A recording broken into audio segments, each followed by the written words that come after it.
नमस्कार दोस्तों, मेरा नाम है प्रदीप चौहान। बात समझनी है तो पूरी सुननी होगी।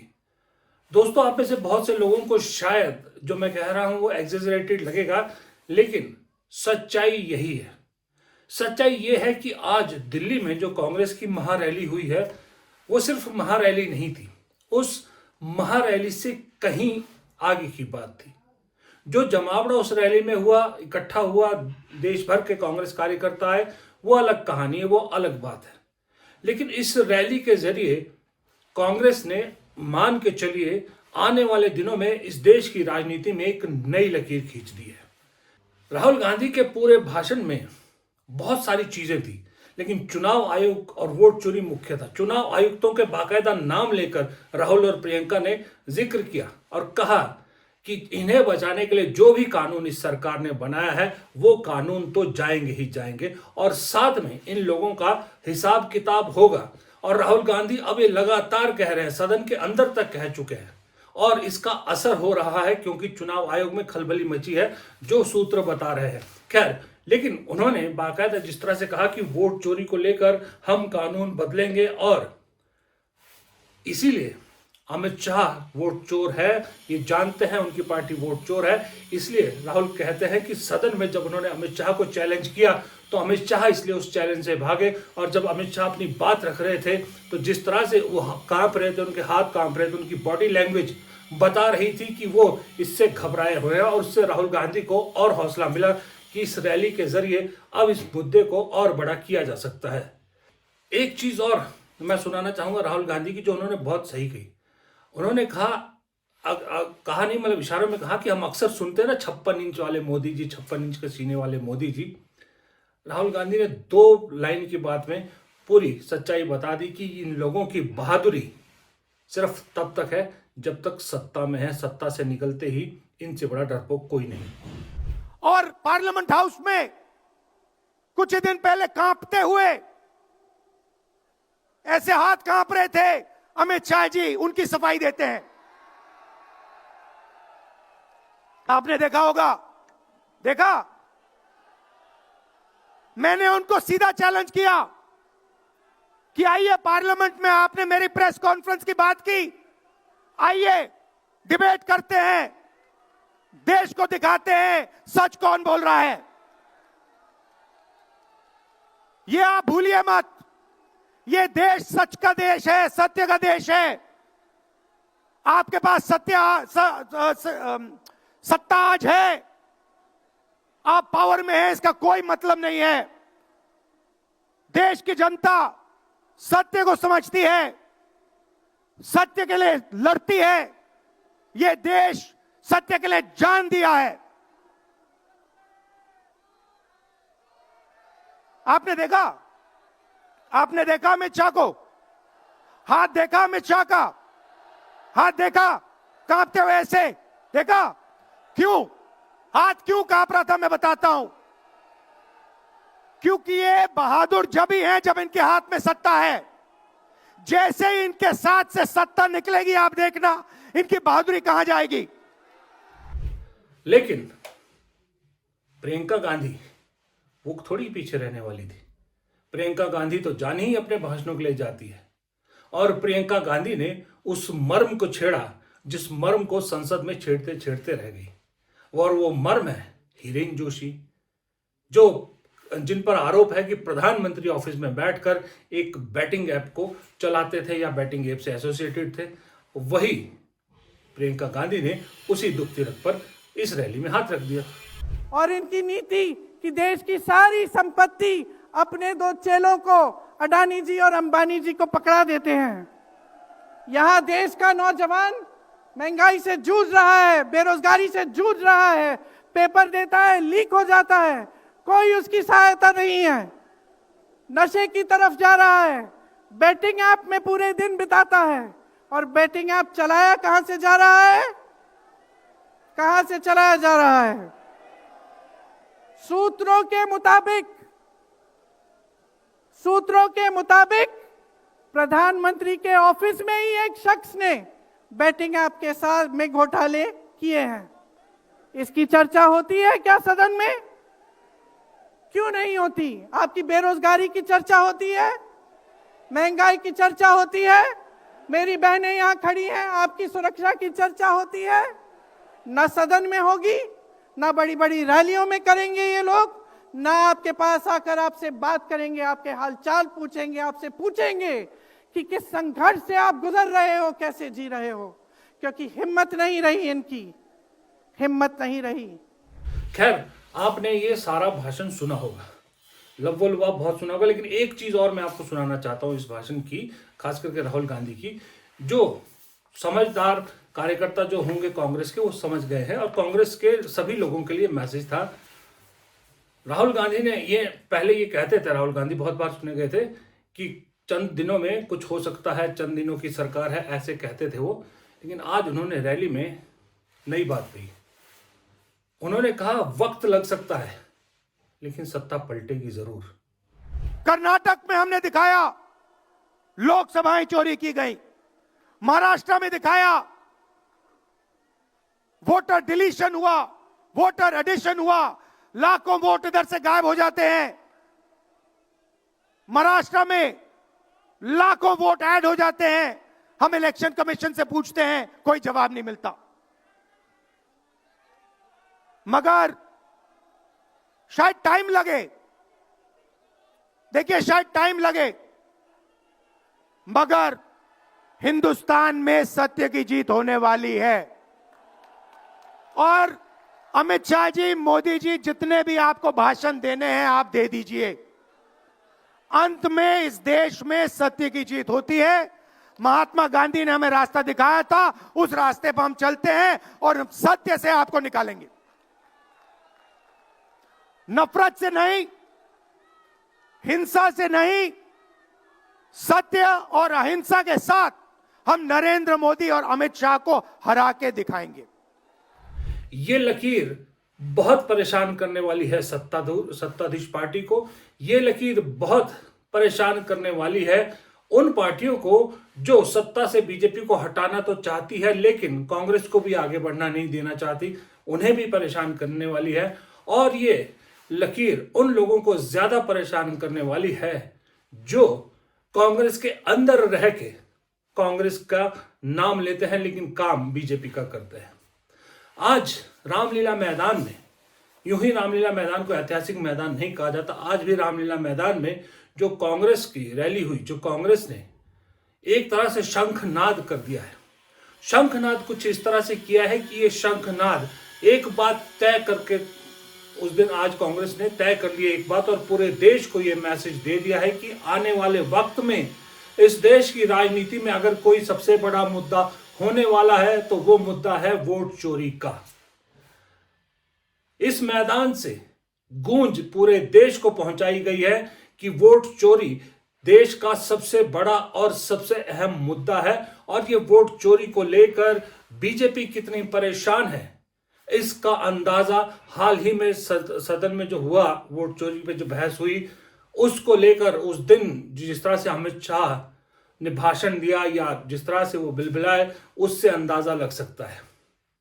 जाहिर सी बात है, वोट चोरी मुद्दा है राहुल गांधी का। राहुल गांधी ने इसे लीड किया और राहुल गांधी इसे अंजाम तक पहुंचाना चाहते, इसलिए आज की रैली का आह्वान भी उन्हीं के कहने पर था।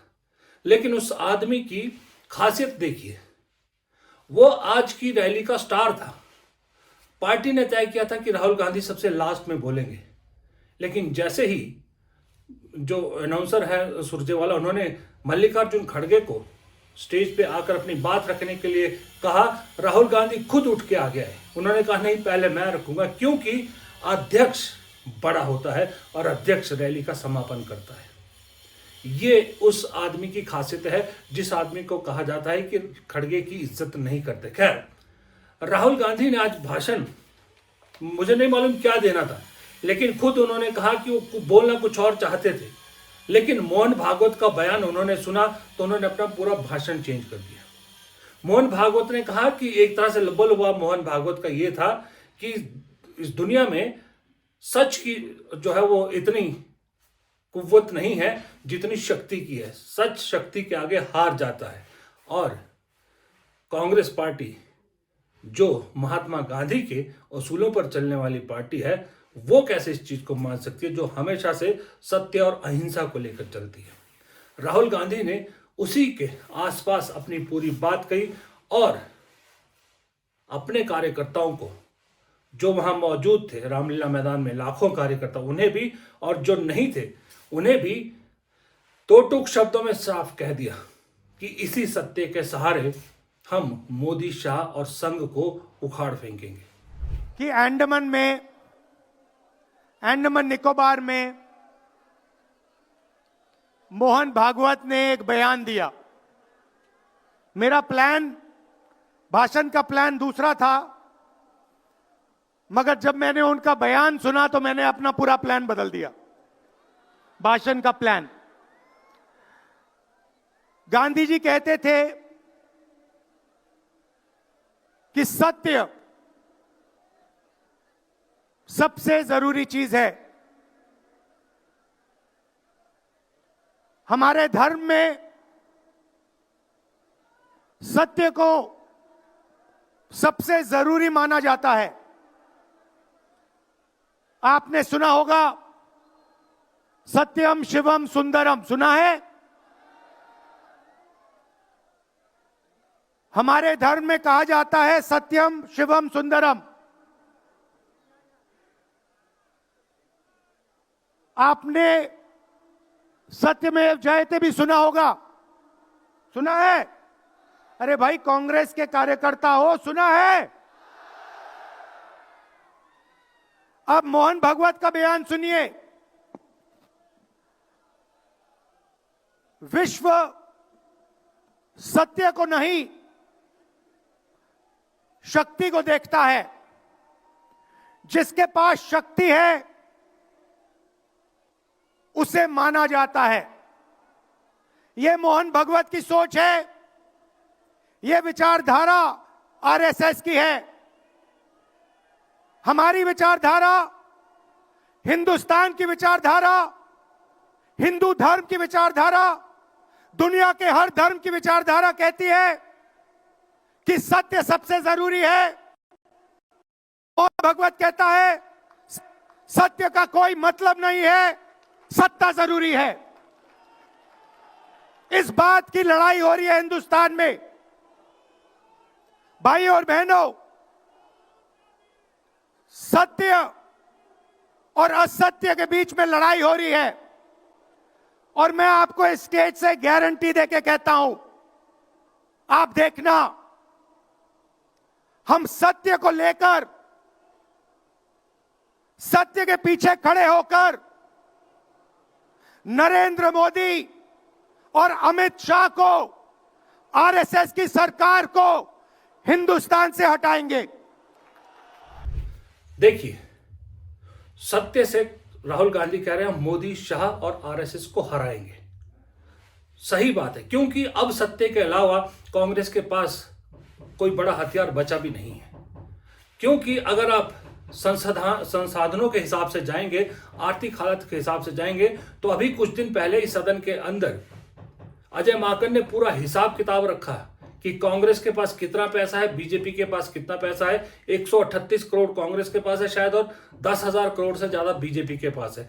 तो उस मामले में तो आप हरा नहीं सकते कांग्रेस को, बीजेपी को हरा सकते हैं तो सिर्फ सत्य की लड़ाई को लेकर, सच्चे मुद्दों पर हरा सकते हैं। क्योंकि आर्थिक हालत जैसे इस देश की आम जनता की खराब है ना, वैसे ही कांग्रेस की भी खराब है। अब सवाल यही है, राहुल गांधी ने कहा टाइम लग सकता है लेकिन सत्य की जीत होगी।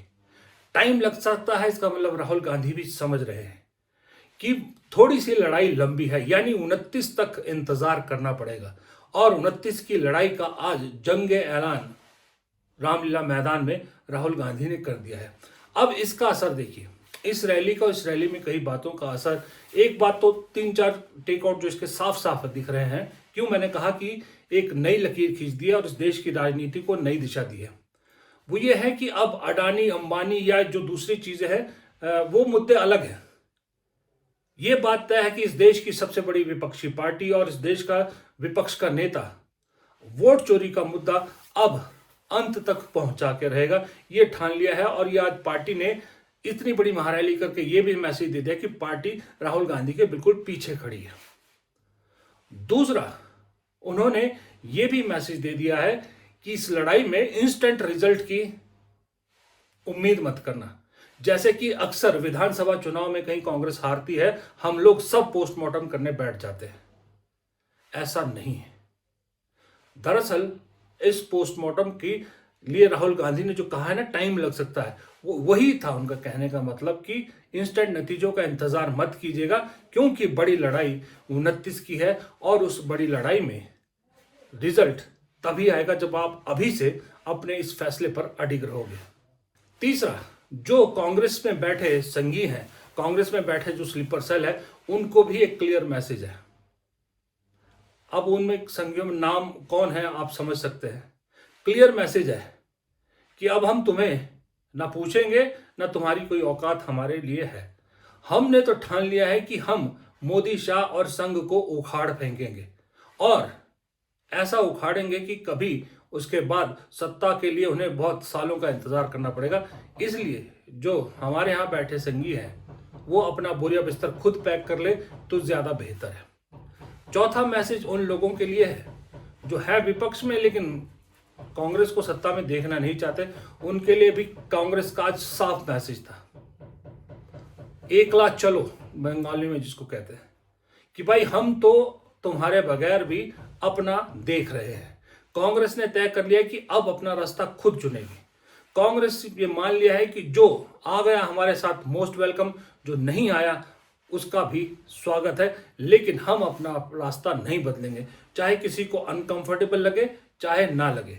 हम अपने इशू पर खुद लड़ेंगे, ना किसी से मदद की हमको उम्मीद है और ना किसी से मदद की गुहार लगाएंगे, खास करके वोट चोरी का मुद्दा। क्योंकि वोट चोरी का मुद्दा जब बिहार में उठ रहा था, दिल्ली में उठ रहा, हरियाणा का उठ रहा है, कर्नाटक का उठ रहा है, महाराष्ट्र का उठ रहा है, तो ममता बनर्जी खामोश। लेकिन जैसे ही अपने यहाँ पर SIR होने लगा तो इसी इशू पर आज भी सड़क पर है और उम्मीद करती है कि समूचा विपक्ष उनके पीछे खड़ा हो। ये अब कांग्रेस को कतई मंजूर नहीं है। ये 6 महीने पहले की कांग्रेस में और आज की कांग्रेस में बड़ा फर्क आ गया है। ये कुछ टेक अवे इस रैली के बिल्कुल साफ थे, जो तय कर रहे थे कि अब वो हालात पहले जैसे नहीं है। अब कांग्रेस ने सोच लिया है कि जो करना है खुद करना है, जो करना है अपने दम पे करना है, और अपने कार्यकर्ता को सीधा मैसेज देना है कि डरना नहीं, हारना नहीं। अब लड़ाई आमने सामने की है और लड़ाई छोटी मोटी नहीं है, लड़ाई बहुत बड़ी है।